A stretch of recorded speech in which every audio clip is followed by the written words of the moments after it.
So we're here on Dartmoor with Richard Vine, who's the owner of Wild Beef, and we're just going to find out how that all started and what inspired him to do this. Thank you, Richard. My pleasure.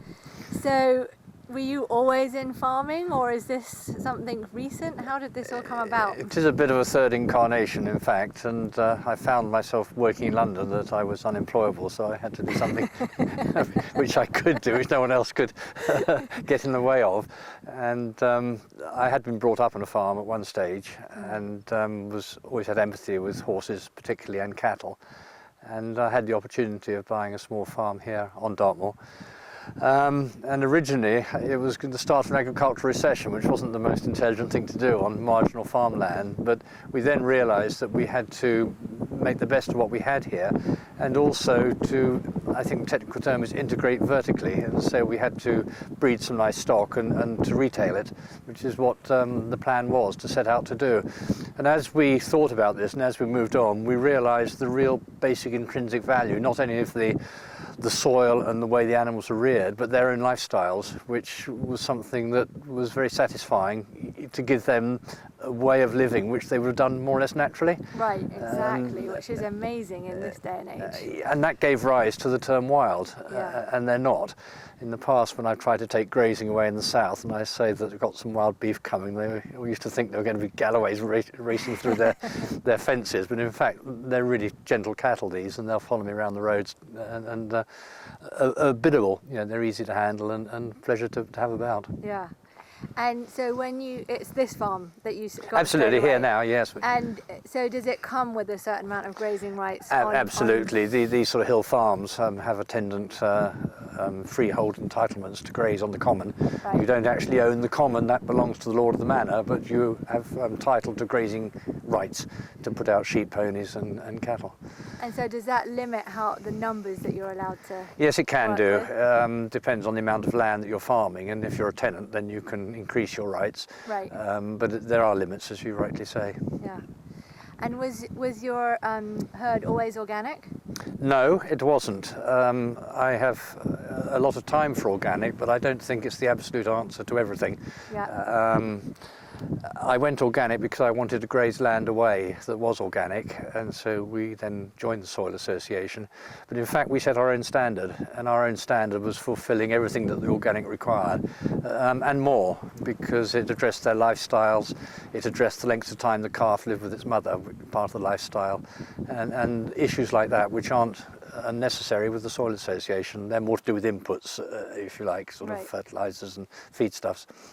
So normally, how long does a calf stay with its mum? Naturally, about 10 months.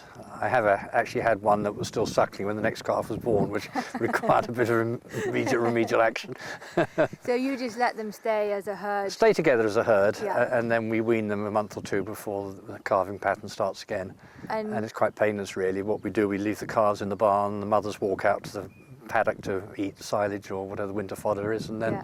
you just keep them separate. They come back in, and eventually they don't come back in. Right. Regular farmers, how long do they keep the calves with the mothers? That can vary. It depends on the nature of the system in which they are. And I have an issue with the generalisation of just beef from the West Country or beef from England. There's so many different ways of producing beef, and its origin, whether it comes from a dairy cow, whether it's coming from a suckler cow, whether it's reared intensively like bull beef, Yeah. or whether it has a proper grass-based free-range existence such as these do. Right. To the extent that we don't feed them any corn or concentrates. So it's going from one extreme to the other, and we're right on the far fringe of extensification and time. It takes a long time off this sort of grazing to build a frame and then to fill it. So there's a big time factor in it. But in the whole scheme of producing beef, there are a lot of different standards that you can apply, and just to talk about beef from England or beef from the West Country is extremely oversimplifying the issue. Well, I completely agree, and I think there's a lot of things that people don't know, like about the way that their beef is raised. For instance, I know that there's a huge number of cows that really never even see any pasture. I believe that to be right. Probably less with beef, but more with dairy cattle. With dairy, yeah. But equally, we eat the product of the dairy cow. Right. That will have had a high protein diet while she's milking and carrying the fetus. And so, you know, in the beginning of his life, it will have had an artificial nourishment. Yeah. And then, of course, they're taken away from their mothers as a dairy byproduct and fed on milk substitute and unnatural foods. Amazing. Do you know anything about the figures of that at all? I would think it's the majority. I would think the majority of our meat comes from dairy background, because suckling cattle does not make money. It loses money. The costs of keeping the land, of keeping the cattle, of having the cattle, are greater than you can sell them for. So Right. the majority of it would come as an adjunct to the dairy industry. And which is really how come you've ended up doing a straight to consumer. Yes, absolutely. It's the only way we could make money, which is to cut out all the middlemen and grow the cattle and then deliver them basically to the kitchen, to the final user. Yeah, well, it's nice because you get to meet. One day I'll have to turn up and film you on your stall as well. But you know, you sell it all at market, so you actually see who's getting it. And obviously, I know from coming up here with you before that you have quite a close relationship with your cattle as well. I mean, you care for them a great deal, and they're wonderful.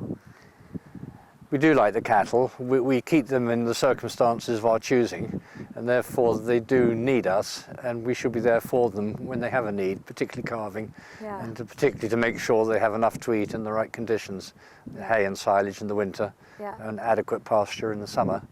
And up here it's just lovely because you can feel the breeze. They lie up here, there's so few flies compared with what we call imbi, down below, where the flies get under the trees and such like. Right. And they have a much more stress-free existence up here in the summer. Yeah. And they're very happy, and it makes me happy to come and sit amongst them, look at them being happy. Yeah, exactly. Well, they're some of the most self-possessed happy cows I've ever met, I must say. They do have a sense of their own worth. Yeah. It's very interesting, and there is a social there's a social entity to their existence, and very often you'll see one cow looking after the calves while the others are away up the hill grazing. Yeah. And if one of the calves, if I was to go and grab a calf and it made a noise, the whole lot would come rushing back and see what was going on. So there's quite a good sort of social link between them all. Yeah.